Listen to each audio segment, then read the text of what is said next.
সুরাইয়া অবাক। সুরাইয়া অবাক হয়ে তার ছেলের দিকে তাকিয়ে আছে। ছেলের নাম ইমন, বয়স 5 বছর 3 মাস, মাথা ভর্তি কোকড়ানো চুল, লম্বাটে ধরনের মুখ। মাঝে মাঝে সেই মুখ কোনো এক বিচিত্র কারণে গোলগাল দেখায়, আজ দেখাচ্ছে। ইমন তার মায়ের বিস্মিত দৃষ্টির কারণ ধরতে পারছে না। সে ভুরু কুচকে মায়ের দিকে তাকিয়ে আছে। ভুরু কুচকানোর এই বদভ্যাস সে পেয়েছে তার বাবার কাছ থেকে। ইমনের বাবা হাসানুজ্জামান অতি তুচ্ছ কারণে ভুরু কুচকে ফেলেন। সেই কুচকানো ভুরু সহজে মসৃণ হয় না। সুরাইয়া বলল, ইমন, একটা কাজ কর, আমার শোবার ঘরে যাও, ড্রেসিং টেবিলের আয়নাটার সামনে দাঁড়াও, দাঁড়িয়ে সুন্দর করে হেসে আগার আমার কাছে চলে এসো। ইমন বলল, কেন? আমি যেতে বলছি, এই জন্যে যাবে, সব কিছুতে কেন কেন করবে না। ইমন সরু গলায় বলল, সব কিছুতে কেন কেন করলে কি হয়? সুরাইয়া বিরক্ত গলায় বলল, খুব খারাপ হয়।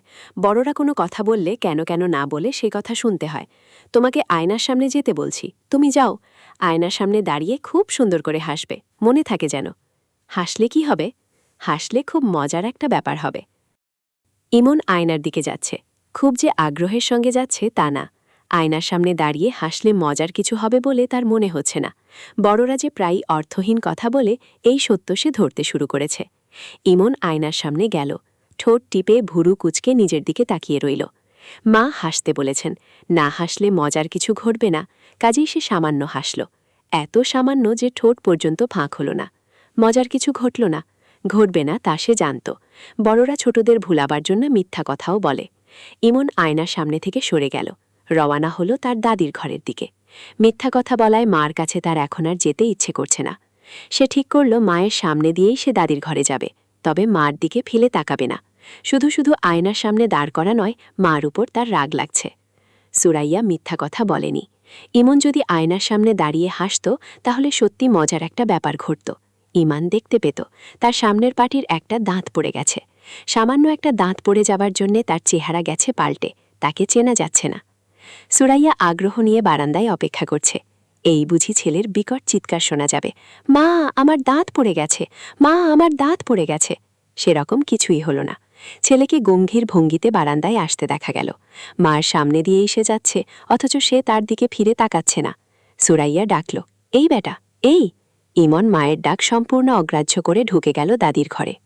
সুরাইয়ার মনটা খারাপ হয়ে গেল। এই ছেলে কি পুরোপুরি তার বাবার মতো হয়ে যাচ্ছে? রোবট মানব, কোনো কিছুতে কোনো আগ্রহ নেই, কৌতূহল নেই, বিস্মিত হবার ক্ষমতা নেই। প্রথম দাঁত পড়া যে কোনো শিশুর জন্যে বিরাট রোমাঞ্চকর অভিজ্ঞতা, অথচ ইমন কেমন নির্বিকার। দাদির ঘরে ঢোকার আগে ইমন তার ছোট চাচার ঘরের সামনে দাঁড়াল। ছোট চাচাকে তার বেশ ভালো লাগে। ছোট চাচা বড় মানুষ হলেও বড়দের মতো না। ছোট চাচার ঘরের দরজা খোলা। তিনি ইমনকে দেখে ডাকলেন, এই যে মিস্টার স্ট্রংম্যান, শুনে যা। ইমনের তখন আর ঘরে ঢুকতে ইচ্ছে করল না।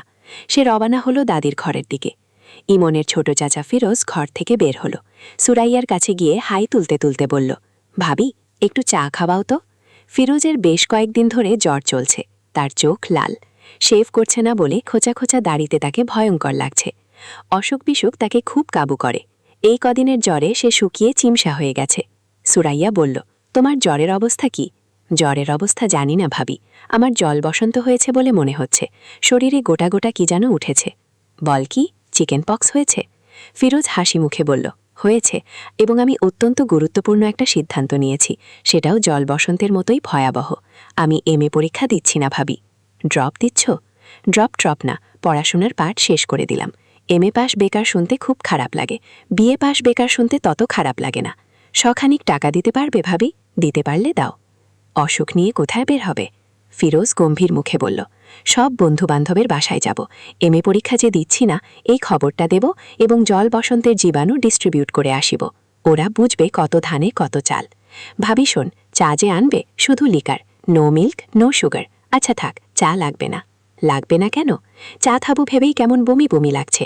চায়ের বদলে টাকা দাও, 100 না পারলে 50, 50 না পারলে 20। সুরাইয়া শান্ত গলায় বলল, টাকা আমি দিচ্ছি, তুমি আমার কথা শোনো, কথাও বের হয়েও না, শুয়ে রেস্ট নাও, কয়েকদিন আগে জন্ডিস থেকে উঠেছ। ফিরোজ শোবার ঘরের দিকে চলে গেল। বিছানায় শুয়ে থাকার জন্যে গেল না, কাপড় বদলাবার জন্যে গেল। 4 দিন ঘরে থেকে তার দম বন্ধ হয়ে আসছে। নিঃশ্বাস ফেলার জন্য তাকে বাইরে যেতেই হবে। জল বসন্তের জীবাণু ডিস্ট্রিবিউটের ব্যাপারেও সে রসিকতা করছে না।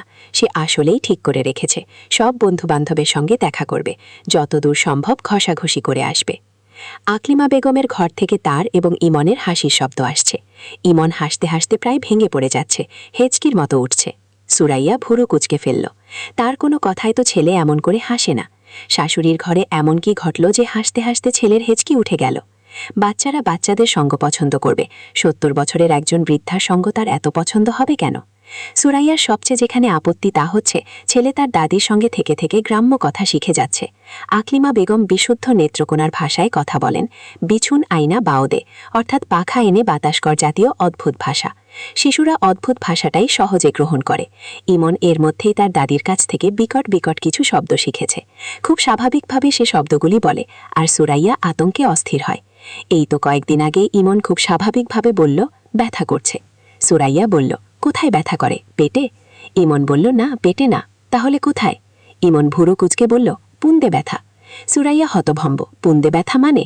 এটা কোন ধরনের ভাষা? সুরাইয়া প্রায় কেঁদে ফেলার উপক্রম করল। এই ছেলে কি সব ভাষা শিখছে? ইমন সরু চোখ করে মার দিকে তাকিয়ে আছে। তার কোথাও কোনো ব্যথা নেই। সে একটা নতুন শব্দ শিখেছে। মার ওপর সে এই শব্দের প্রভাব লক্ষ্য করছে। বুঝতে পারছে প্রভাব ভয়াবহ, কাজেই এই শব্দ তাকে আরও ব্যবহার করতে হবে। সুরাইয়া শাশুড়িকে এইসব নিয়ে কিছু বলতে পারছে না। তিনি যদি স্থায়ীভাবে তাদের সঙ্গে থাকতেন তাহলে সুরাইয়া অবশ্যই বলতো। তিনি প্রতি বছর মাসখানিকের জন্য ছেলের কাছে থাকতে আসেন। সম্মানিত একজন অতিথিকে নিশ্চয়ই মুখের উপর বলা যায় না, আপনি আমার ছেলেকে আজে বাজে ভাষা শেখাবেন না। তিনি যখন পান খেয়ে মেঝেতেই পিক ফেলেন তখন তাকে বলা যায় না, মা আপনি পানির পিক মেঝেতে না ফেলে বেসিনে ফেলবেন। তার শাশুড়ির যে ব্যাপারটা সুরাইয়ার অসহ্য লাগে তা হচ্ছে তিনি শাড়ির নিচে ব্লাউজ ট্রাউজ কিছুই পরেন না। তার নাকি দম বন্ধ লাগে। সুরাইয়া লক্ষ্য করেছে ইমন কৌতূহলী চোখে তার দাদুর আব্দুল গায়ের দিকে তাকিয়ে থাকে। এই বয়সের বাচ্চাদের কৌতূহল থাকে তীব্র। ইমন যে তার দাদুর ঘরে যাবার জন্য এত ব্যস্ত, এটাও তার একটা কারণ হতে পারে। এখন বাজছে 11টা। ফিরোজ জ্বর নিয়েই বের হয়ে গেছে। মনে হচ্ছে সে তার এমএ পরীক্ষা সত্যি দেবে না। ফিরোজের এই একটা ব্যাপার আছে, হাসি তামাশা করেও যা বলে তাই। সুরাইয়া গম্ভীর মুখে বারান্দায় দাঁড়িয়ে আছে। তার হাতে ক্রিমের একটা কৌটা। কৌটায় ইমনের দাঁত। দাঁতটা সুরাইয়া সকালবেলায় বিছানা ঠিক করতে গিয়ে পেয়েছে এবং অতি মূল্যবান বস্তুর মতো কৌটায় ভরে রেখেছে। ইমন নিশ্চয়ই দাঁতটা পেয়ে খুব খুশি হবে। একটা বস্তু নিজের শরীরের অংশ ছিল, এখন নেই। ব্যাপারটার মধ্যে বিরাট নাটকীয়তা আছে। ইমনদের দাদির ঘর থেকে বের হচ্ছে না। আকলিমা বেগম ডাকলেন, বৌমা হই না যাও। সুরাইয়া তার শাশুড়ির দরজার সামনে দাঁড়ালো। তার মনটাই খারাপ হয়ে গেল।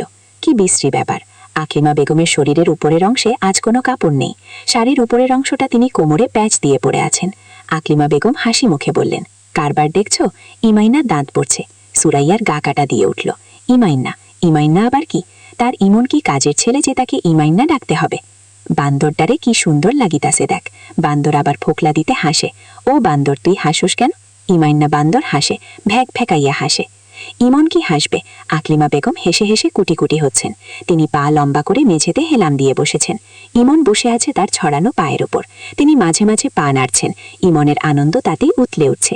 আকলিমা বেগম হাসি মুখে ছড়া কাটলেন। দাঁত পড়া কুলি পড়া মধ্যেখানে খাল, বুড়ি বেটি হাইকাত হইছে 22 হাত লম্বা নাল। এইবার হাসার পালা ইমনের। এমন মজার ছড়া মনে হয় সে তার ইহজীবনে শুনেনি। সুরাইয়া কঠিন মলায় বলল, ইমন আসতো। আকলিমা বেগম বললেন, থাউক না, খেলতাছে খেলুক, তুমি তোমার কাম কর। ও ইমাইন্না, দাঁতের ফাঁক দিয়ে ছ্যাপ ফেল দেখি। ইমন দাঁতের ফাঁক দিয়ে পিচ করে থুথু ফেলল। সেই থুথু পড়ল তার দাদির গায়ে। তিনি হেসে কুটি কুটি হচ্ছেন। তার নাতিও হেসে ভেঙে পড়ছে। আনন্দের আজ যেন বান ডেকেছে।